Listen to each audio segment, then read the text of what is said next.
ಹಳೆ ಇಕ್ಕಿ ನನ್ನ ಹಳಿಗೆ 2 ಲಕ್ಷ ಲಾಯರಿಗೆ ಕೊಟ್ಟಿದ್ದೀನಿ ಮೇಡಮ್ ಅವರೇ ನಾನು. ನೋಡಿ ಮೇಡಮ್ ಅವರೇ, ಏನ್ ಹೇಳಿ ನಾನು ನಿಮ್ಗೆ?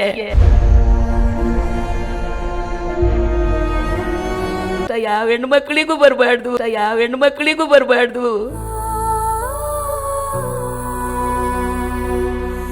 ತಗೊಂಡಾಗ ಅಡ ಇಕ್ಕಿದ್ದೀನಿ ಮೇಡಮ್ ಅವರೇ ನಾನು. ಮೊನ್ನೆ ಒಂದು ವಾರದಾಗ ನೋಟಿಸ್ ಬಂದೈತೆ ಮೇಡಮ್ ಅವರೇ. ಭ್ರಷ್ಟಾಚಾರದ ಕೂಪ ಎಪಿಎಂಸಿ ಮಾರುಕಟ್ಟೆ ವಿಶೇಷ ಚರ್ಚಾ ಕಾರ್ಯಕ್ರಮಕ್ಕೆ ಸ್ವಾಗತ. ನಾನು ಕುಸುಮ. ವೀಕ್ಷಕರೇ, ತುಮಕೂರಿನ ಅಂತರ್ಸ್ನಳ್ಳಿಯಲ್ಲಿರುವ ಎಪಿಎಂಸಿ ಮಾರುಕಟ್ಟೆ ಭ್ರಷ್ಟಾಚಾರದ ಮಹಾಕೂಪವಾಗಿ ಬದಲಾಗಿದೆ.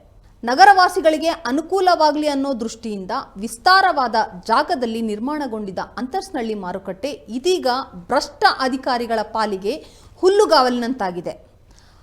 ಎಷ್ಟರ ಮಟ್ಟಿಗೆ ಇಲ್ಲಿ ಅಕ್ರಮ ನಡೀತಾ ಇದೆ ಅಂದರೆ, ಸರ್ಕಾರಿ ನೌಕರಿ ಹೊಂದಿರತಕ್ಕಂಥ ಕುಟುಂಬದವ್ರಿಗೂ ಕೂಡ ಇಲ್ಲಿ ಮಳಿಗೆಗಳು ಸಿಕ್ಕಿವೆ. ಜೊತೆಗೆ ಒಂದೇ ಕುಟುಂಬಕ್ಕೆ 3-4 ಮಳಿಗೆಗಳನ್ನ ಕೂಡ ಕೊಡಲಾಗಿದೆ. ಇದೆಲ್ಲದ್ರ ಬಗ್ಗೆ ಮಾತಾಡ್ತಾ ಹೋಗೋಣ.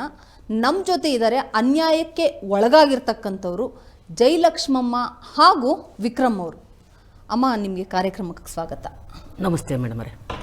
ಸರ್, ನಿಮಗೂ ಕಾರ್ಯಕ್ರಮಕ್ಕೆ ಸ್ವಾಗತ. ಅಮ್ಮ, ಮೊದಲನೇದಾಗಿ ನಿಮಗೆ ಪ್ರಶ್ನೆ, ಏನು ಅನ್ಯಾಯ ನಿಮ್ಗಾಗಿದೆ? ಎಷ್ಟು ವರ್ಷದಿಂದ ನೀವು ಆ ಮಾರ್ಕೆಟಲ್ಲಿ ವ್ಯವಹಾರ ಮಾಡ್ತಾ ಇದ್ರಿ?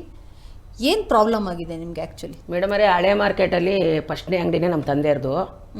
ನಾನು ಮದುವೆ ಆದಮೇಲೆ ನಮ್ಮ ಅಪ್ಪರು ಕೌನ್ಸಿಲರ್ ಆದಮೇಲೆ ಒಂದು ಅಂಗಡಿ ಮಾಡಿಕೊಟ್ರು ನನಗೆ. ಆ ಅಂಗಡಿ ಈ ಮಾರ್ಕೆಟಾಗಿ ಅನುಭವಿಸ್ತಾ ಇದ್ದೆ. ಹಳೆ ಮಾರ್ಕೆಟಲ್ಲಿ ಈ ಮಾರ್ಕೆಟಾಗಿ ಹಳೆ ಮಾರ್ಕೆಟಾಗಿ ನಾನು ಅನುಭವಿಸ್ತಾ ಇದ್ದೆ.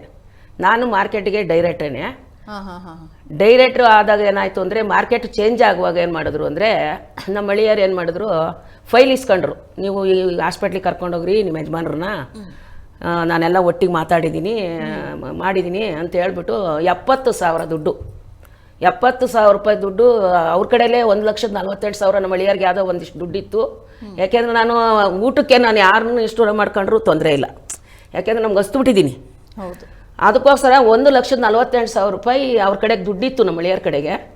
70,000 ರೂಪಾಯಿ ನಾವೇನೋ ಲಂಚ ಮಾತಾಡಿದ್ದೀವಿ ಅಂತೇಳಿ ಡೈರೆಕ್ಟಾಗೆ ಮಾತಾಡಿ 70,000 ದುಡ್ಡು 10 ಜನ ಅಂದರೆ ಒಂದು ಮಾರ್ಕೆಟ್ಗೆ 10 ಜನ ಭಾಗ ಮಾಡ್ಕೊಂಡ್ರು. ಭಾಗ ಮಾಡ್ಕೊಂಡು 10 ಅಂಗಡಿಗೆ ಒಬ್ಬೊಬ್ಬ ಮಾರ್ಕೆಟ್ಗಳವರು, ಮಂಡಿ ವರ್ತಿಗಳಾಗಿರ್ಬೋದು, ಮಂಡಿ ಡೈರೆಕ್ಟ್ರುಗಳಾಗಿರ್ಬೋದು, ಯಾರ್ಯಾರು ಮಾಡಿದ್ರು ಅಂತ ನನಗೆ ಗೊತ್ತಿಲ್ಲ. ಒಟ್ಟಿನಲ್ಲಿ ನಾನು ಹಾಸ್ಪಿಟ್ಲಲ್ಲಿದ್ದೆ. ಅವಾಗ ಏನು ಮಾಡಿದ್ರು, 10 ಅಂಗಡಿಗೆ 70,000 ಇಸ್ಕೊಂಡು ನಾನು ಕೊಟ್ಟಿದ್ದೀನಿ. ಅದರೊಳಗೆ ಈ 70,000 ಇಸ್ಕೊಂಡು ಅಂಗಡಿ ಮಾಡ್ತೀವಿ ಅಂತೇಳಿ ನಮ್ಮ ಮಳಿಯಾರೇ ಫೈಲ್ ಇಸ್ಕೊಂಡ್ರು. ನಾನು ಬಿಡು ಏನೋ ಒಳಗೆ ಮಾತಾಡಿರ್ತಾನೆ, ನಾನು ನಮ್ಮ ಯಜಮಾನ್ರ ಗಲಾಟೆ ಒಳಗಿದ್ದೆ ಅಂದೇಳಿ ನಾನು ದುಡ್ಡು ಅವ್ರ ಕಡೆಗೆ ಎತ್ತು ಎಲ್ಲ ಹೇಳ್ಬಿಟ್ಟು ಬಂದೆ. ಆ ಪ್ರಾಬ್ಲಮ್ ಒಳಗೆ ಹಳಬ್ರನ್ನ ಅಂಗಡಿನೂ ನೋಡಿಲ್ಲ, ಏನೂ ಮಾಡಿಲ್ಲ. ಆವಾಗ ಏನಾಗೈತೆ, ನನಗೆಲ್ಲ ಮುಗಿಸ್ಕೊಂಡು ಅಂಗಡಿ ಇಲ್ದಾಗ ನನ್ನ ಬಂದು ಕೇಳಿದ್ರು. ನಾನು ಹೇಳಿದೆ, ಇಲ್ಲ ಸರ್ ಹಂಗಾಗಲ್ಲ, ಅದು ಮಾರ್ಕೆಟ್ ಅಧ್ಯಕ್ಷಂತಲೇ ಮಾತಾಡಿದೆ ನಾನು. ನನಗೆ ಹಿಂಗೆ ಅನ್ಯಾಯ ಆಗಿದೆ, ರಘುರಾಮು ಅಂತ ಹೇಳಿ ಅವ್ರ ಹೆಸರು. ಒಂದು ಅಂಗಡಿನೇ ಅಲಾಟ್ ಮಾಡಿಲ್ಲ, ಒಂದು ಅಂಗಡಿನೂ ಅಲಾಟ್ ಮಾಡಿಲ್ಲ. ನೀವು ಒಬ್ರು ಡೈರೆಕ್ಟರ್ ಆಗಿದ್ರು ಕೂಡ, ನಾವು ಡೈರೆಕ್ಟರ್ ಆಗಿದ್ರು ಕೂಡ ಪರಿಣಾಮ ಮಾಡಲೇ ಇಲ್ಲ ಅದ.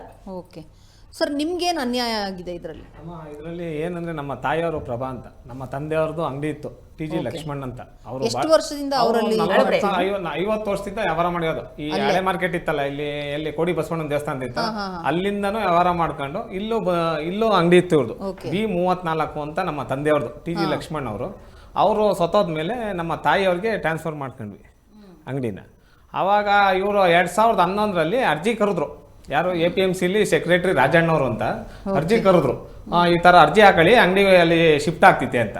ನಾವೆಲ್ಲರೂ 172 ಏನು ಜನ ಇದ್ದೀವಿ, ಎಲ್ಲರೂ ಅರ್ಜಿ ಹಾಕೊಂಡ್ವಿ. ನಮ್ಮ ತಾಯಿಯವ್ರ ಹೆಸರಲ್ಲೂ ನಾವು ಹಾಕಿದ್ವಿ, ಎಲ್ಲ ಆಯಿತು, ಇದು ಮಾಡಿದ್ವಿ. ಅವಾಗ ಏನು ಮಾಡ್ತಾರೆ, 172 ಜನ ಅರ್ಜಿ ಹಾಕ್ತಾಗ ಮಿಕ್ತವ್ರು ಹಾಕಿರ್ತಾರೆ. ಈ 172 ಜನನೇ ಇದಲ್ಲ. ಹಳೆ ಮಾರ್ಕೆಟ್ ಅಲ್ಲಿ ಎಷ್ಟು ಅಂಗಡಿಗಳಿದ್ವು? 172 ಅಂಗಡಿ. ಇಲ್ಲಿ ಹೊಸ ಮಾರ್ಕೆಟ್ ಅಲ್ಲಿ ಎಷ್ಟು ಅಂಗಡಿಗಳು ಕಟ್ಟಿದ್ರು? 254 ಅಂಗಡಿ. ಹಳೆ ವ್ಯಾಪಾರಿಗಳು ಏನಿದ್ರು ಅವರೆಲ್ಲರಿಗೂ ಅಂಗಡಿಗಳು ಸಿಕ್ಕಿದ? ಈಗ 172 ಅಂಗಡಿಗಳಲ್ಲಿ 172 ಅಂಗಡಿಲಿ 3 ಮಾತ್ರ ಅಂಗಡಿಗೆ ಸಿಕ್ಕಿಲ್ಲ, ಇನ್ನೆಲ್ಲರಿಗೂ ಕೊಟ್ಟಿದ್ದಾರೆ. ಎಲ್ಲರಿಗೂ ಕೊಟ್ಟವ್ರು. ಓಕೆ ಅಮ್ಮ, ಎಲ್ಲರಿಗೂ ಕೊಟ್ಟು ನಿಮ್ಮಗಳಿಗೆ ಅಂದ್ರೆ ನೀವೇನ್ 3 ಜನ ಅಂತ ಹೇಳ್ತಿದ್ರ, ನಿಮಗ್ ಮಾತ್ರ ಅಂಗಡಿ ಕೊಡದಲೇ ಇರೋದಕ್ಕೆ ಕಾರಣ ಏನು? ಕಾರಣ ನಮಗೆ ಅದು ಮೇಡಮರೇ ಏನಾಯಿತು ಅಂದರೆ ಅದೇ ನಾನು ಹೇಳಿದ್ನಲ್ಲ ಹಾಸ್ಪಿಟ್ಲಲ್ಲಿ ಇದ್ದಿದ್ದೆ ಅಲ್ಲಿ ಏನು ನಡೀತು ಅಂತ ನನಗೂ ಗೊತ್ತಿಲ್ಲ ಸರಿಯಾಗಿ, ನಾನು ಡೈರೆಕ್ಟಾಗಿ ಹೋಗಲಿಲ್ಲ, ಹಂಗಾಗಿದೆ. ಈಸ್ಕೊಂಡಿರೋರು ಮಾಡಿರೋರು ಈ ಥರ ಅನ್ಯಾಯ ಮಾಡಿದ್ದಾರೆ. ಈಗ ನಮ್ಗೆ ಅಳಬ್ರಿಗೇನೆ ಅಂಗಡಿ ಇಲ್ಲ ಅಂದರೆ ಅಲ್ಲಿ 8 ಎಕರೆ ಚಿಲ್ಲರೆ ಅಂಗಡಿ ಒಳಗೆ ನಮ್ಗೆ ಹಿಂಗೆ ಇಬ್ಬರಿಗೂ ಅನ್ಯಾಯ ಆಯಿತು ಅಂದರೆ ನಾವೇನು ಮಾಡಬೇಕು? ಈಗ ಹೆಣ್ಮಕ್ಳುನೇ ಅಲ್ಲಿ 3 ಹೆಣ್ಮಕ್ಳೇ, 3 ಹೆಣ್ಮಕ್ಳು ನಿಮ್ಗೆ ಅಲ್ಲ ನಾವು 3 ಜನ ಹೆಣ್ಮಕ್ಳು ಅಂಗಡಿ ಕೊಟ್ಟಿಲ್ಲ ಅಂದ್ರೆ ನಾವು ಓಡಾಡಿ ಮಾಡಕ್ಕೆ ಆಗ್ಲಿಲ್ಲ ಅನ್ನೋ. ಈಗ ನಮ್ಮ ಮಾರ್ಕೆಟ್ ಅಲ್ಲಿ ಏನ್ ಮಾಡಿದ್ರು, ಎಲ್ಲಾರು ವಹಿಸ್ಕೊಂಡ್ರು. ನಮ್ಮ ಕಮಿಟಿ ಅಂತ ಮಾರ್ಕೆಟ್ ಅಲ್ಲಿ ಮಾಡಿದ್ರಿ, ಅವ್ರು ವಹಿಸ್ಕೊಂಡ್ರು. ಈಗ ನಾವೆಲ್ಲ ಅಂಗಡಿ ಕೊಡ್ಸೋ ಜವಾಬ್ದಾರಿ ನಮ್ದು, ನಮ್ ಕಡೆ ಫೈಲ್ಗಳು ಎಲ್ಲ ಕೊಟ್ಬಿಡಿ, ನಾವು ನಿಮ್ಗೆ ಅಂಗಡಿ ಕೊಡಿಸ್ತೀವಿ ಅಂತ ವಹಿಸ್ಕೊಂಡ್ರು. ಅದ್ರಲ್ಲಿ ಏನು ಮಾಡಿದ್ರು, ನೀವು ಎಲ್ಲ ಅವ್ರಿಗೆ ಯಾರು ಇರ್ಬೇಕು ಎಲ್ಲ ಅಂಗಡಿ ಕೊಡ್ಸಿದ್ರು. ನಮ್ಮ 3 ಮಾತ್ರ ಕೈ ಬಿಟ್ರು. ಯಾಕೆ ಅಂದರೆ ನಮ್ಗೆ ಹಿಂದೆ ಇಲ್ಲ, ಸಪೋರ್ಟ್ ಯಾರು ಇಲ್ಲ. ಈಗ ಅವರೆಲ್ಲ ದೊಡ್ಡ ದೊಡ್ಡ ವ್ಯಕ್ತಿಗಳೇ, ಅವ್ರ ಅಂಗಡಿ ತಾಂಡಿರೋರು ಒಬ್ಬರು ಬಡವ್ರು ಇಲ್ಲಪ್ಪ. 4 ಮನೆ ಅವೆ, ಜಮೀನವೆ, ಅವರು ಕೇಳಿದಷ್ಟು ಇದನ್ನ ಮಾಡೋಷ್ಟು ಶಕ್ತಿ ಐತೆ ಅವ್ರಿಗೆ. ನಮಗಿಲ್ಲ, ಆ ಥರ ಶಕ್ತಿ ಇಲ್ಲ ನಮ್ಮ ಹತ್ರ. ಓಕೆ, ನಾನು ಅಲ್ಲಮ್ಮ, ಇದರಲ್ಲಿ ಒಂದು ಆರೋಪ ಇದೆ, ಒಂದೇ ಕುಟುಂಬಕ್ಕೆ 3ರಿಂದ 4 ಅಂಗಡಿನ ಒಂದೇ ಕುಟುಂಬಕ್ಕೆ ಕೊಟ್ಟಿದ್ದಾರೆ ಅಂತ. ಅದ್ರ ಬಗ್ಗೆ ನಿಮ್ಗೆ ಗೊತ್ತಿದೆ? ಅದು ಸಿಕ್ಕಾಬೇಟೆ ನಾವು ಫೈಲು ಕೊಟ್ಟಿದ್ದೀವಿ, ಕೋರ್ಟಿಗೆಲ್ಲ ಫೈಲು ಕೊಟ್ಟಿದ್ದೀವಿ, ಫೈಟು ಆಗೈತೆ ಅದು. ಅದು ಲಾಯರುಗಳು ಏನು ಮಾಡಿದ್ದಾರೆ ಅಂದರೆ ಅವ್ರ ಕಡೆಯಿಂದ ಒಂದು ಸ್ವಲ್ಪ ಕಮೆಂಟ್ ಇರುತ್ತಲ್ಲ, ತಿಂದ್ಬಿಟ್ಟು ಅದು ಬಂದಿಲ್ಲ, ಎಲ್ಲ ಕರೆಕ್ಟ್ ಆಗಿದೆ ಅಂತೇಳಿ ನಮಗೆ ಇದು ಮಾಡಿಬಿಟ್ರು ಹೈಕೋರ್ಟಲ್ಲಿ. ನೋಡಮ್ಮ, ಇಲ್ಲೇ ಐತೆ ಅದು ನಮ್ಮ ಹತ್ರನೇ. ಇದು ಆರ್ಡರ್ಸ್ ಇದೆ ಮೇಡಮ್, ಇಲ್ಲಿ ಗಂಡ ಹೆಂಡತಿ ಮಗ, ಅದು ಫೈಟ್ ಮಾಡಿದೀವಿ ನಾವು. ಗಂಡ ಆ ಡಾಕ್ಯುಮೆಂಟ್ ನಾನು ತೋರಿಸಿದ್ದೀನಿ. ಗಂಡ ಹೆಂಡತಿ ಮಗ ಸೊಸೆ, ಅದು ನಿಜ, ವಾಸ್ತವವಾಗಿ ಒಂದೇ ಕುಟುಂಬದಲ್ಲಿ ಗಂಡ ಹೆಂಡತಿ ಮಗ ಸೊಸೆ 4 ಜನಕ್ಕೆ ಅಂಗಡಿ ಕೊಟ್ಟಿದ್ದಾರೆ. ಆದ್ರೆ ನಿಮಗೆ ಈ 3 ಜನ ಹೆಣ್ಮಕ್ಳಿಗೆ ಮಾತ್ರ ಅಂಗಡಿ ಕೊಟ್ಟಿಲ್ಲ.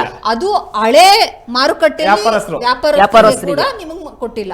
ಓಕೆ, ಆ ಮಟ್ಟಕ್ಕೆ ಇಲ್ಲಿ ಭ್ರಷ್ಟಾಚಾರ ನಡೆದಿರೋದು ಕ್ಲೀನ್ ಆಗಿ ಓಪನ್ ಸೀಕ್ರೆಟ್ ಆಗಿ ಕಾಣ್ತಾ ಇದೆ. ಎದುರಿಗೆ ಕಣ್ಣಾರೆ ಕಾಣ್ತಾ ಇದೆ.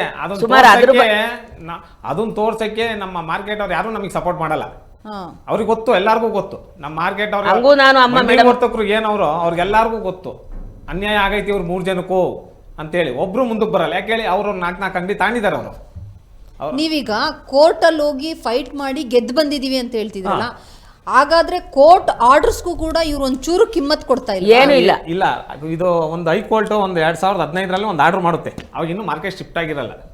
ಇವ್ರಿಗೆ ಇದೇನು ಮಾಡಿ ಅಂತ ಒಂದು ನ್ಯಾಯ ಕೊಡಿ, ಇವ್ರಿಗೆ ಹೊಸದಾಗಿ ಇದರಲ್ಲೇ ಒಂದು ಅಂಗಡಿ ಕೊಡಿ ಅಂತ. ಅವಾಗ ಏನು ಮಾಡ್ತಾರೆ, 35 ಅಂಗಡಿ ಸೀಟ್ ಮಳಿಗೆ ಕಟ್ತಾರೆ. ಪಟ ಪಟ ಪಟ ಅಂತ ಕಟ್ಬಿಡ್ತಾರೆ ಸೀಟ್ ಮಳಿಗೆ. ಆಮೇಲೆ 46 ಹಂದಿಗೂಡೆ, ಅದು ಪಾರ್ಕಿಂಗ್ ಅಂತ ಇರೋದು, ಪೇಪರ್ ಸ್ಟೇಟ್ಮೆಂಟ್ ಇರೋದು. ಅದು ಪಾರ್ಕಿಂಗ್ ಅಂತ ಬಿಟ್ಟಿರೋ ಜಾಗನ ಪೇಪರಲ್ಲೆಲ್ಲ ಇದೆ. ಅವರು ಅಧಿಕಾರದಲ್ಲಿ ಯಾರು ರಾಜಣ್ಣರು ಇದ್ದಾರೆ ಎಲ್ಲ ಅವ್ರ ತಾವಿದೆ.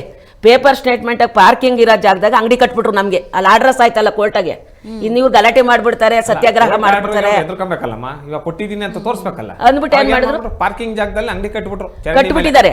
ಪಾರ್ಕಿಂಗ್ ಇಲ್ಲ ಅಲ್ಲಿ. 8 ಎಕರೆ 20 ಕುಂಟೆ ಐತೆ, ಪಾರ್ಕಿಂಗ್ ಇಲ್ಲ ಜಾಗ. ಎಲ್ಲ ಮಾರ್ಕೊಂಡ್ಬಿಟ್ಟವ್ರೆ ಪಾರ್ಕಿಂಗ್ ಜಾಗದಲ್ಲಿ ವ್ಯಾಪಾರ ಮಾಡ್ತವ್ರೆ. ಒಂದು ಚೂರು ಪಾರ್ಕಿಂಗ್ ಇಲ್ಲ. ನೀವು ಹಬ್ಬದ ಟೈಮಲ್ಲಿ ಬರಬೇಕು, ಗಾಡಿ ನಿಲ್ಸಕ್ ಜಾಗ ಇರಲ್ಲ, ಒಳಗಡೆ ಗಾಡಿ ಹೋಗಕ್ ಜಾಗ ಇರಲ್ಲ. ಟೈಮಲ್ಲ, ನೀವು ಮಾಮೂಲಿಯಾಗಿ ಯಾವಾಗಲೂ ಬರಕ್ಕಾಗಲ್ಲ ಕೂಡ ಅಲ್ಲಿ ಯಾವುದೇ ರೀತಿ ಪಾರ್ಕಿಂಗ್ ವ್ಯವಸ್ಥೆ ಇಲ್ಲ. ಅದು ಎಲ್ಲರಿಗೂ ಕಾಣ್ತಿರೋದು ಸತ್ಯ ಬಿಡಿ. ಆ ವಿಚಾರ ಆಮೇಲೆ ಮಾತಾಡೋಣ, ಪಾರ್ಕಿಂಗ್ ವಿಚಾರ. ನಾನು ಕೇಳೋದು, ಇವಾಗ ನೀವೇ ಹೇಳ್ತಿರೋ ಪ್ರಕಾರ ಒಂದೇ ಕುಟುಂಬಕ್ಕೆ 4 ಅಂಗಡಿ ಕೊಡು. ಮತ್ತೆ ಇನ್ನೂ ಒಂದು ಆರೋಪ ಇದೆ, ಸರ್ಕಾರಿ ನೌಕರಿ ಹೊಂದಿರತಕ್ಕಂಥವ್ರ ಕುಟುಂಬಕ್ಕೂ ಅಂಗಡಿನ ಕೊಟ್ಟಿದ್ದಾರೆ. ಆ ಷರತ್ತುಗಳೆಲ್ಲ ನಿಮ್ಗೆ ಅಂಗಡಿ ಅಲಾಟ್ ಮಾಡುವಂತ ಟೈಮಲ್ಲಿ ಅದ್ರ ಬಗ್ಗೆ ಇರ್ಲಿಲ್ವಾ? ಅದ್ರ ಬಗ್ಗೆ ಅವರು ಕೊಟ್ಟವ್ರೆ. ಅದ್ರ ಬಗ್ಗೆ ರಾಜಣ್ಣ ಅವರು ಅದ್ರ ಬಗ್ಗೆ ಅಂಗಡಿ ಸರ್ಕಾರಿ ಇವ್ರಿಗೆ ಅಂಗಡಿ ಕೊಡಬಾರ್ದು ಅಂತ ಇದೆ. ಅದು ಅವರೇ ಪೇಪರ್ ನೋಟಿಸ್ ಅಲ್ಲಿ ಕೊಟ್ಟಿದ್ದಾರೆ. ಆಮೇಲೆ ಇಲ್ಲೊಂದು ಕೊಟ್ಟಿದ್ದಾರೆ, ಪಿ ಲಲಿತಾ ಅಂತ. ಅವರು ಯಜಮಾನರು ಟಿಪ್ಟೂರಲ್ಲಿ ಲೆಕ್ಚರರು. ಅವರು ಏನೇನೋ 1.5 ಲಕ್ಷ 2 ಲಕ್ಷ ರೂಪಾಯಿ ಸಂಬಳ.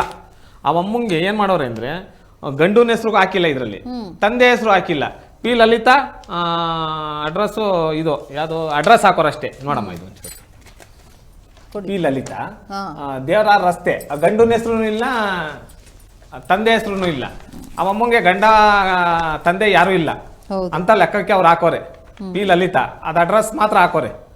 ಅಂದ್ರೆ ನೀವು ಈ ಎಲ್ಲಾ ದಾಖಲಾತಿಗಳನ್ನು ಕೋರ್ಟ್ ಪ್ರೊಡ್ಯೂಸ್ ಮಾಡಿ ನೀವು ಹೈಕೋರ್ಟ್ ಅಲ್ಲೂ ಗೆದ್ದಿದ್ದೀರಾ? ಗೆದ್ದಿದೀವಮ್ಮ, ಗೆದ್ದಿದ್ದೀವಿ. ನೀವು ಗೆದ್ದ ನಂತರ ಈ ಆರ್ಡರ್ಸ್ನ ತಗೊಂಡು ಅಧಿಕಾರಿಗಳಿಗೆ ಹತ್ರ ಹೋಗಿ ನೀವು ಅಂಗಡಿಗಳು ನಮಗೂ ಅಲಾಟ್ ಮಾಡಿ ಅಂದಾಗ ಅವರ ರಿಯಾಕ್ಷನ್ ಏನಿತ್ತು? ಅವರು ರಿಯಾಕ್ಷನ್ ಅಂದ್ರೆ ಈಗ ಇವರು ರಾಜಣ್ಣವ್ರವರಲ್ಲ, ಅವರು ಬಹಳ ಹೈ ಲೆವೆಲ್ ಅವ್ರದ್ದು, ಓಕೆ, ನಾವು ಲೋ ಲೆವೆಲ್. ನಾವು ಇವಾಗ ಯಾರ ಹತ್ರಕ್ಕೆ ಹೋದ್ರು ಅವರು ಅವ್ರ ಲೆವೆಲ್ ಅಲ್ಲಿ ಮಾತಾಡ್ತಾರೆ. ಏನ್ ಮಾತಾಡ್ತಾರೆ? ಅದೇ ವಾಪಸ್ ತಗೊಳ್ಳಿ, ನೀವು ಕೇಸ್ ವಾಪಸ್ ತಗೊಳ್ಳಿ, ನಾನು ಅಂಗಡಿ ಮಾಡ್ಕೊಡೋದು ನನಗಿರ್ಲಿ ಅಂತ ಹೇಳ್ಬಿಟ್ಟು ಅಲ್ಲಿ ಹೇಳಿದ್ರು ನಮಗೆ. ಎಲ್ಲಿ ಅದೇ ಅದು ಬೆಂಗಳೂರಲ್ಲಿ APMs ಅಲ್ಲಿ ಹೇಳಿದ್ರು, ಸರ್ ನಾವು ತಗೊಂತೀವಿ, ನಮ್ಗೆ ಏನಂತ ನೀವು ತಗೊಳಕ್ ಏನಾದ್ರು ಒಂದು ಕಾಪಿ ಬೇಕಲ್ವಾ ನಮ್ಗೆ ಅಂತ ನಾನು ರಾಜಣ್ಣನ ಡೈರೆಕ್ಟಾಗೆ ಕೇಳಿದೆ. ಇಲ್ಲ ಮೇಡಮ್ ಅವರೇ ಆಮೇಲೆ ಏನೋ ಮಾತಾಡೋಣ, ನೀವು ವಾಪಸ್ ತಗೊಳ್ಳಿ ಅಂದ್ರು. ಇಲ್ಲ ಸರ್ ನಾನು ವಾಪಸ್ ತಗೊಳಕ್ಕಾಗಲ್ಲ, ಈಗ ನೀವು ಚರಂಡಿ ಮೇಲೆ ಕಟ್ಟಿದ್ದೀರಾ, ಅಕಸ್ಮಾತ್ ಏನಾನ ಹೆಚ್ಚು ಕಮ್ಮಿ ಆದರೆ ಈಗ ಬಸ್ ಸ್ಟ್ಯಾಂಡಾಗ ಹೊಡೆದಂಗೆ ಹೊಡೆದ್ರೆ ನಾನು ನಾಳೆಗೆ ಏನಾಗಬೇಕು? ಬಸ್ ಸ್ಟ್ಯಾಂಡಲ್ಲಿ ನಮ್ಮಲ್ಲೇ ಅಂಗಡಿ ಅವಾಗ ಹಿಂದಕ್ಕೆ ಹೊಡೆದ್ರಲ್ಲ, ಇವಾಗ ನೀವು ಪಾರ್ಕಿಂಗ್ ಅಂತ ಮಾಡಿರೋ ಅಂಗಡಿ ಜಾಗದೊಳಗೆ ನೀವು ಅಂಗಡಿ ಕಟ್ಟಿದ್ದೀರಾ, ಇವಾಗ ನೀವು ಅಲ್ಲಿ ಅಂಗಡಿ ಹೊಡೆದ್ರೆ ನಮಗೆ ಅದಕ್ಕೆ ಸೆಕ್ಯೂರಿಟಿ ಏನು ಸರ್ ಅಂತ ನಾನು ಕೇಳಿದ್ರೆ, ಅದೆಲ್ಲ ಇವಾಗ ಆಗ ಮಾತಾಡೋಕ್ಕಾಗಲ್ಲ ಅಂತ.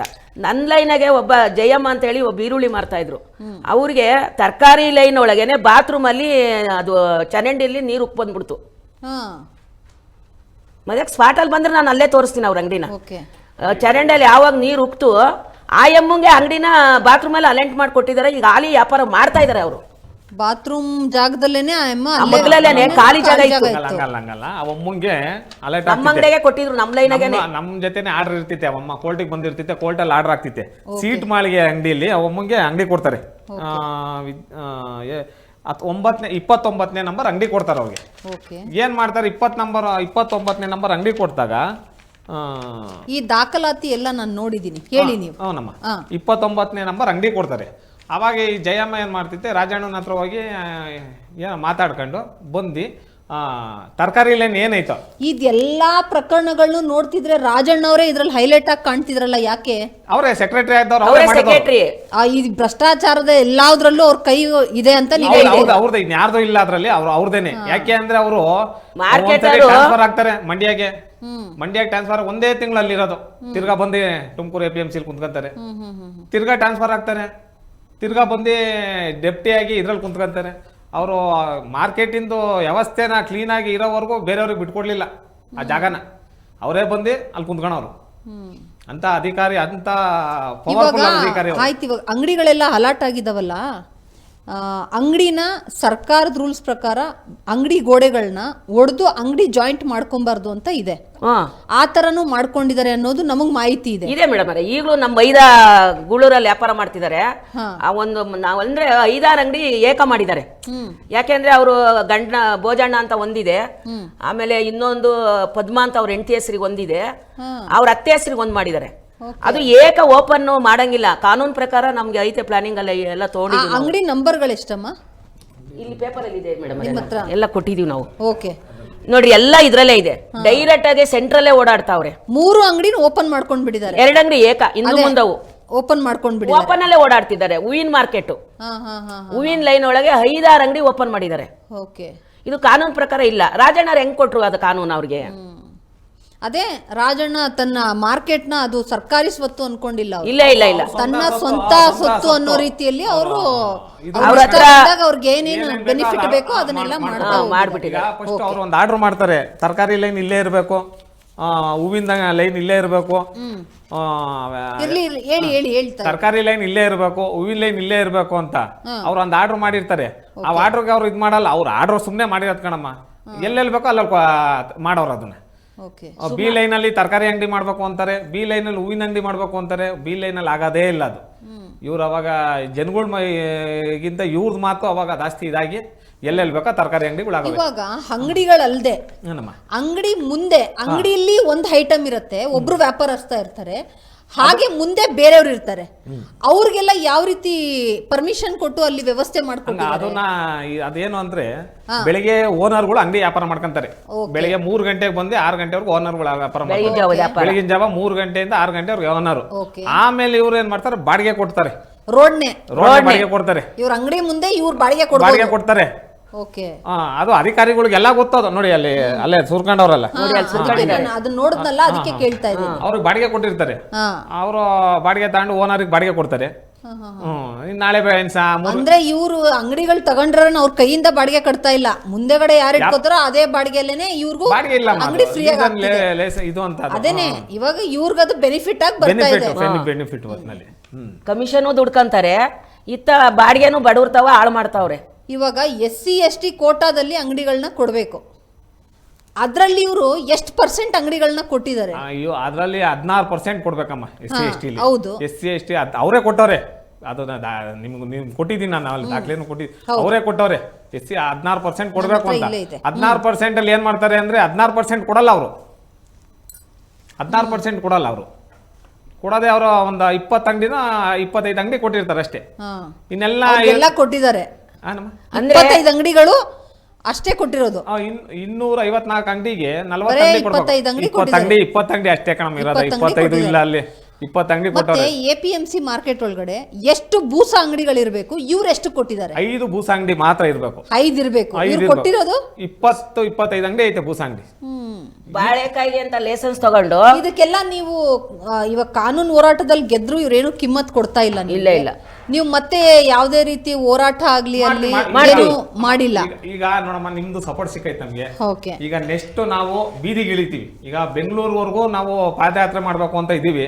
ನಿಮ್ದೊಂದು ಇದಾಗ್ಲಿ ಅಂತ, ಕಾರ್ಯಕ್ರಮ ಆಗ್ಲಿ ಅಂತ ಬೆಂಗಳೂರಿವರೆಗೂ ಸಿದ್ದರಾಮಯ್ಯ ಅವ್ರಿಗೂ ತಲುಪೋವರೆಗೂ ನಾವು ಮಾಡ್ತೀವಿ.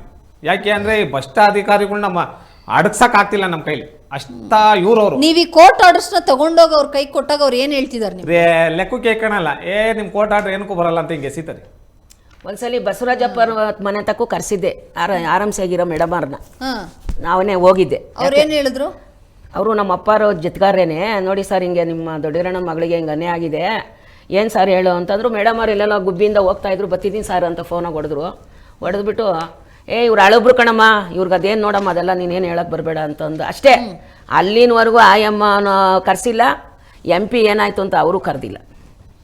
ಆಲ್ರೆಡಿ ಇವಾಗ MP ಬದಲಾಗಿದ್ದಾರೆ. ಅಲ್ಲ ಇರ್ಲಿ ಮೇಡಮ್ ರೇ, ಹಿಂಗೆಲ್ಲ ಅವರೇ ಮಾಡಿದ್ರೆ ಇಂಥ ಅಮಾಯಕರಿಗೆ ನೋಡಿ, ನಮ್ಮಲ್ಲಿ ಅಳಬ್ರು MP ಬದಲಾಗಿದ್ದಾರೆ ಅಷ್ಟು ಮುಗ್ಧರನ್ನ ಅಂಥವ್ರಿಗೆ ನೀವು ಅನ್ಯಾಯ ಮಾಡ್ತೀರಾ ಅಂತ ಅಂದ್ರೆ ನೀವಿನ್ನೆಷ್ಟು ನಾಚಿಗೆಡ್ ನಿಮ್ಗೆ ಅಂತ. ಅಲ್ಲರಿ, ಅವ್ರು ಏನು ನಿಮ್ಗೆ ನಿಮ್ಮನೆ ಆಸ್ತಿ ಕೊಡಿ ಅಂತ ಕೇಳ್ತಾ ಇಲ್ಲ, ಅಥವಾ ನೀವೇನೋ ನಿಮ್ಮ ಸ್ವಂತ ಕೈಯಿಂದ ಒಂದು ಅಂಗಡಿ ಕಟ್ಟಿ ಅವ್ರು ಕೊಡಿ ಅಂತ ಕೇಳ್ತಾ ಇಲ್ಲ. ಸರ್ಕಾರ ಮೊದಲಿಂದನೂ ಅವ್ರು ಮಾಡ್ಕೊಂಬಂದಿರ್ತಕ್ಕಂಥ ವ್ಯಾಪಾರನ, ಅವ್ರ ಹಕ್ಕನ್ನು ಅವ್ರು ಕೇಳ್ತಿದ್ದಾರೆ. ಅದಕ್ಕೆ ಈ ಭ್ರಷ್ಟ ಅಧಿಕಾರಿಗಳು, ಈ ಭ್ರಷ್ಟ ವ್ಯವಸ್ಥೆ ಏನೆಲ್ಲ ತೊಂದರೆ ಮಾಡ್ತಾ ಇದೆ, ಅದು ಈ ಆ ವಯಸ್ಸಲ್ಲೂ ಕೂಡ ಅವ್ರಿಗಿನ್ನೂ ಹುಮ್ಮಸ್ಸಿದೆ. ಇಲ್ಲ ನಾನು ಮಾಡಬೇಕು, ನಾನು ದುಡಿಬೇಕು, ನಾನು ತಿನ್ನಬೇಕು ಅಂತ. ಅಂಥವ್ರಿಗೆ, ಅದು ಹೆಣ್ಮಕ್ಳಿಗೆ 3 ಜನ ನೋಡಿದ್ರು ಹೆಣ್ಮಕ್ಳಿಗೇನೆ ನೀವು ಅನ್ಯಾಯ ಮಾಡಿದ್ರಲ್ಲ, ಇದೆಲ್ಲ ನಿಮ್ಗೇನೋ ಒಂದು ಸ್ವಲ್ಪನೂ ಪಾಪ ಪ್ರಜ್ಞೆ ಅನ್ನೋದೇ ಕಾಣಲ್ವಾ? ನಾಚಿಕೆ ಆಗ್ಬೇಕ್ರಿ ನಿಮ್ಮ ಜನ್ಮಗಳಿಗೆ. ಸತ್ಯವಾಗ್ಲೂ ಹೇಳ್ತಾ ಇದ್ದೀನಿ, ನಾಚಿಕೆ ಆಗಬೇಕು ನಿಮಗೆ. ಇಷ್ಟು ಕೀಳ್ಮಟ್ಟಕ್ಕೂ ಇಳಿಬೇಕಾ ನೀವು?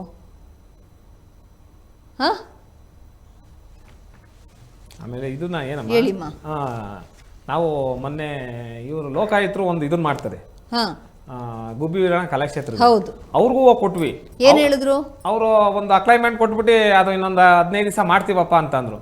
ಆಮೇಲೆ 2 ತಿಂಗಳಾದ್ರು 3 ತಿಂಗಳಾದ್ರೂ ರೆಸ್ಪಾನ್ಸೇ ಇಲ್ಲ. ಹೋಗಿ ಕೇಳಿದ್ರೆ ಆಗ್ತಿತ್ತೆ ಅಷ್ಟೇ. ಲೋಕಾಯುಕ್ತರು ಕೂಡ ಅದನ್ನ ಗಮನಕ್ಕೆ ತಾಣಲ್ಲ, ಬಿಟ್ಬಿಟ್ಟವ್ರೆ.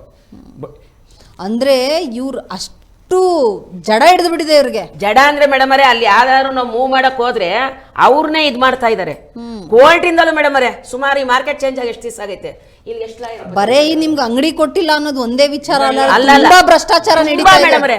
ಎಷ್ಟೈತಿ ಅಂದ್ರೆ ನೀವು ಬಂದ್ರೆ ನಾನು ಕಣ್ಣಾರೆ ತೋರಿಸ್ಬಿಡ್ತೀನಿ. ನಾನು ಡೈರೆಕ್ಟ್ ಆಗಿ TV ಪೇಪರ್ ಅಲ್ಲಿ ಬಂದ್ಬಿಟ್ರೆ ಆಗ ಅನ್ಯಾಯ ಬಡವ್ರಿಗೆ ಆಗ್ಬಾರ್ದು. ಸುಮಾರು ಕೇವಲ ಎಲ್ಲ ಹೊಸಬ್ರೆ ಇವಾಗ ವ್ಯಾಪಾರ ಮಾಡ್ತಿರೋ ಚಿದ್ರರು ಅಷ್ಟೇನೆ, ಅವ್ರಿಗೆ ಆಹಾರ ಇಲ್ದಾನೇನೆ ನಾನು ಹೋದಾಗ ಕೈ ಮುಗಿತಾರೆ ನನ್ನ. ಹಿಂಗ್ ಮಾಡ್ಬಿಟ್ರು, ಅಕ್ಕ ನೀನಿದ್ರೆ ಹಿಂಗ್ ಆಗ್ತಾ ಇರ್ಲಿಲ್ಲ ಅಂತಾರೆ. ಏನ್ ಮಾಡೋಣ ಅಮ್ಮ? ಈಗ್ಲೂ ನೀವು ಡೈರೆಕ್ಟರ್ ಅಂತಿರಲ್ಲ, ಆ ಕಮಿಟಿ ಈಗ್ಲೂ ಕರೆಕ್ಟ್ ಆಗಿ ಆ ವ್ಯವಸ್ಥೆ ಇಲ್ಲ ಮೇಡಮ್ ಅವರೇ, ಕರ್ದು ಇಲ್ಲ, ತಿರ್ಗಾ ರಿನ್ಯೂವಲೇ ಮಾಡಿಲ್ವಲ್ಲ ಅವರು. ರಿನ್ಯೂವಲ್ ಮಾಡಿರೋ ತಾನೇ ಕಮಿಟಿಯಲ್ಲಿ ಅಧಿಕಾರಿಗಳೇ ಮೇಯ್ತಾ ಇರುವಾಗ.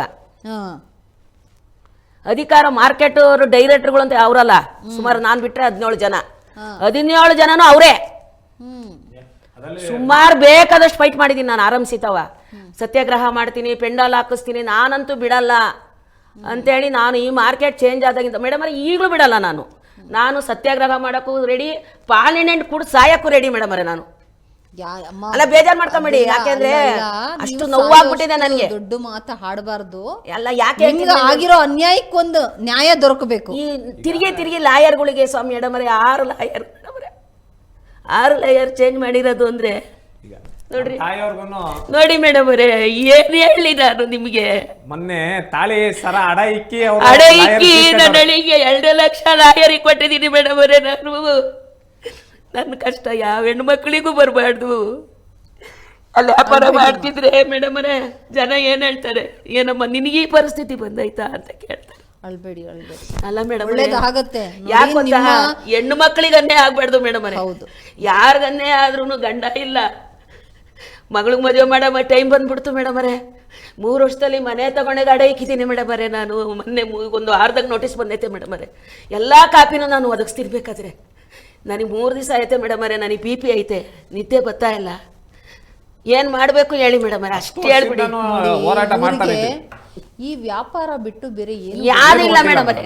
ಫಸ್ಟ್ ಆಫ್ ಆಲ್ ಅವ್ರ ಜೀವನಕ್ಕೆ ಇದು ಬಿಟ್ಟು ಬೇರೆ ಆಧಾರನೇ ಇಲ್ಲ. ಅವ್ರಿಷ್ಟು ನೋತಿದ್ರಲ್ಲ, ಅವ್ರ ಕಣ್ಣೀರೆಲ್ಲ ನಿಮ್ಮನ್ನ ಸುಮ್ಮನೆ ಬಿಡಲ್ಲ. ನೀವು ಅನ್ಕೊಂಡಿರ್ಬೋದು, ನಾನು ಐಷಾರಾಮಿಯಾಗಿದ್ದೀನಿ, ಇವ್ರು ಏನು ಮಾಡ್ಕೊಳಕ್ಕಾಗುತ್ತೆ ಏನು ಅಂತ. ಮಾಡದೆ ಅಂತೂ ಬಿಡೋದಿಲ್ಲ.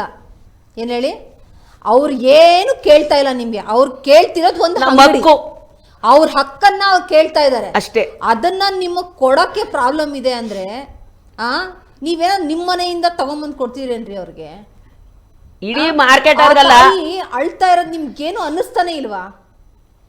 ನಮ್ಮ ಮುಂದೆ ಅಳ್ತಿದಾರೆ ಅಂತ ಅಲ್ಲ, ಅವ್ರು ನಿಮ್ಮ ಹತ್ರ ನಮ್ಮ ಬಳಿ ಬರೋ ಮುಂಚೆ ಅವರು ನಿಮ್ಮ ಹತ್ರ ಬಂದು ಯಾವ್ಯಾವ ರೀತಿ ಬೇಡಿರ್ತಾರೆ, ಏನೆಲ್ಲ ಹೋರಾಟ ಮಾಡಿರ್ತಾರೆ ಅನ್ನೋ ಒಂದು ಇಮ್ಯಾಜಿನೇಷನ್ ನಮಗಿದೆ. ಅಷ್ಟರ ಮಟ್ಟಿಗೆ ಅವ್ರು ನಿಮ್ಮ ಹತ್ರ ಬೇಡಿದ್ರೂ ಕೂಡ, ಅಷ್ಟೆಲ್ಲ ನಿಮ್ಮನ್ನ ಗೋಗರ್ದಿದ್ರೂ ಕೂಡ, ಆ 3 ಜನ ಮಹಿಳೆಯರಿಗೆ ನಿಮಗೆ ಅಂಗಡಿ ಕೊಡೋ ಯೋಗ್ಯತೆ ಇಲ್ಲ ಅಂದರೆ ಇನ್ನೆಷ್ಟು ಭ್ರಷ್ಟಾಚಾರದಲ್ಲಿ ನೀವು ಮುಳುಗ್ಬಿಟ್ಟಿದ್ದೀರ. ನಿಮ್ಮ ಪಾಪದ ಕೊಡಗಳು ಇನ್ನು ಯಾವ ಮಟ್ಟಕ್ಕೆ ತುಂಬಿದೆ ಅನ್ನೋದು ಇದರ ವಿಚಾರದಲ್ಲಿ ಕಾಣ್ತಾ ಇದೆ, ಗೊತ್ತಾಗ್ತಾ ಇದೆ. ತುಂಬ ಹತ್ರಕ್ಕೆ ಬಂದ್ಬಿಟ್ಟಿದೆ ಇದೆಲ್ಲ. ಅದರಿಂದನೇ ಈ ನಿಮ್ಮ ಪಾಪದ ಕೊಡ ತುಂಬಿರೋದ್ರಿಂದನೇ ಅವರಿವತ್ತು ಪ್ರಜಾಶಕ್ತಿ ಹತ್ರ ಬಂದಿರೋದು. ಇದನ್ನು ಇಲ್ಲಿಗೆ ನಾವು ಖಂಡಿತ ಬಿಡೋದಿಲ್ಲ. ಅವರು ಹೋರಾಟದ ಜೊತೆಗೆ ಇದರಲ್ಲಿ ನಾವು ಏನು ಮಾಡಬೇಕು, ನಾವು ನಿಮಗೆ ಹೆಂಗೆ ರುಚಿ ಮುಟ್ಟಿಸ್ಬೇಕು, ಹೆಂಗೆ ನಿಮಗೆ ಪಾಠ ಕಲಿಸ್ಬೇಕು, ಯಾರ ಮುಖಾಂತರ ಕಲಿಸ್ಬೇಕು, ಇದನ್ನು ಖಂಡಿತ ಪ್ರಜಾಶಕ್ತಿ ಮಾಡೇ ಮಾಡುತ್ತೆ. ಇನ್ನೊಂದೇನು ಗೊತ್ತಮ್ಮ, 8 ಎಕರೆ 20 ಗುಂಟೆ ಮಾರ್ಕೆಟ್ ಇರೋದು. ಅದು 8 ಎಕರೆ 20 ಗುಂಟೆಲಿ ಏನು ಮಾಡೋರೆ, ಈ 2-4 ಅಂಗಡಿಗೆ ತಗೊಂಡವ್ರಲ್ಲ, ಅವರು ಏನು ಮಾಡ್ತಾರೆ, ಟೊಮಾಟೊ ಬಟ್ವಾಡಿಲಿ ಟೊಮಾಟೊ ವ್ಯಾಪಾರ ಮಾಡ್ತಾರೆ. ಅಲ್ಲಿ ಅವ್ರಿಗೆ ಜಾಗ ಕೊಟ್ಟವ್ರು, ಅವ್ರಿಗೆ ಇಲ್ಲಿ ಬಾಡಿಗೆಗಳು ಕೊಟ್ಟವ್ರ ಅಂಗಡಿಗಳನ್ನ. ಅಂದ್ರೆ ಬಾಡಿಗೆ ಕೊಡೋಕ್ ಅಂಗಡಿಗಳು ಇವ್ರಿಗೆ ಕೊಡಕ್ಕಿದೆ. ನಿಮ್ಮಂತ ಬಡಪಾಯಿಗಳಿಗೆ ನೀವಲ್ಲಿ ಅದನ್ನೇ ಆಧಾರವಾಗಿ ಇಟ್ಕೊಂಡು ಅದಕ್ಕೆ ದುಡಿಯೋದಕ್ಕೆ ನಿಮ್ಗೆ ಕೊಡಕ್ ರೆಡಿ ಇಲ್ಲ. ಎಲ್ಲರೂ ನೋಡ್ತಾ ಇರ್ತಾರಮ್ಮ, ಇದನ್ನ ಯಾರು ಸುಮ್ನೆ ಕುತ್ಕೊಳ್ಳಲ್ಲ. ನಿಮ್ಗೆ ಆಗಿರೋ ಅನ್ಯಾಯಕ್ಕೆ ನ್ಯಾಯ ಸಿಗತ್ತೆ. ಟೊಮಾಟೋಗಳು ಇಲ್ಲಿ ಅಚ್ಚುಕಟ್ಟಾಗಿ ಮಾರ್ಬೋದು ಮೇಡಮ್ ಅವರೇ. ನೋಡ್ರಿ, ರಂಗಮಂದಿರ ಇದು ರೈತರ ಭವನ ಅಂತ ಮಾಡವ್ರೆ, ಎಲ್ಲ ಅಲ್ಲಿ ರಿಸರ್ಚ್ ಮಾಡಿ ಎಲ್ಲ ಗಲೀಜ್ ಮಾಡ್ತಾವ್ರೆ ಇವ್ರು. ಎಲ್ಲಿ ಗೊತ್ತಾ, ಓನರ್ಗಳೆಲ್ಲ ವ್ಯವಸ್ಥೆ ಇದೆ. ಎಷ್ಟು ಮಾರ್ಕೆಟ್, ಎಷ್ಟು ಕ್ಲೀನ್, ಎಷ್ಟು ಗಮನ. ನಾವು ಪದೇ ಅಲ್ಲಿ ಸುದ್ದಿಗಳು ಮಾಡ್ತಾನೆ ಇದೀವಿ.